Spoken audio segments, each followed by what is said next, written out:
Eu quero, na pessoa do presidente Vereador Preto, completar todos na mesa, e quero deixar um recado bem claro.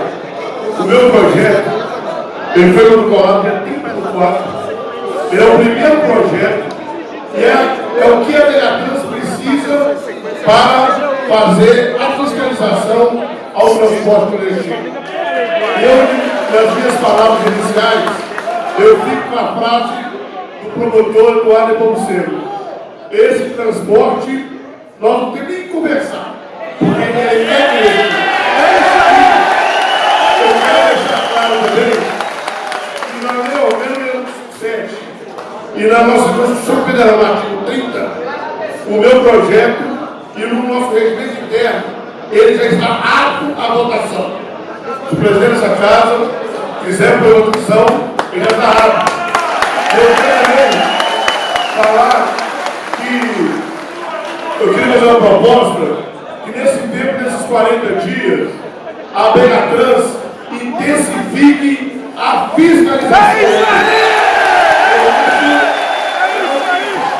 Eu acho que o presidente Wellington Magalhães, na sua fala, eu não tenho vaidade no projeto.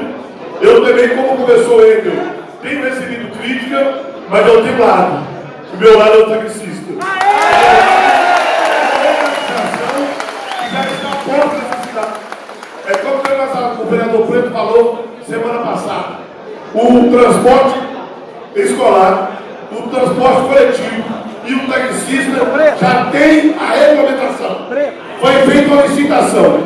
E, junto à Câmara Municipal, o Poder Executivo, nós temos que dar uma resposta a esses 7.000 trabalhadores, esses 12.000 auxiliares. É isso aí! Então, vamos unir forças.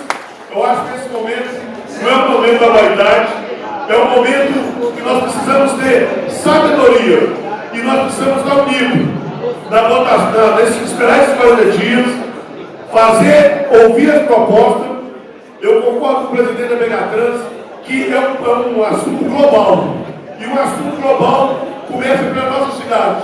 Foi aqui, foi nessa casa que foi feito um projeto de lei proibindo, obrigando o uso do cinto obrigatório. E vai ser daqui que vai proibir o Uber no Brasil.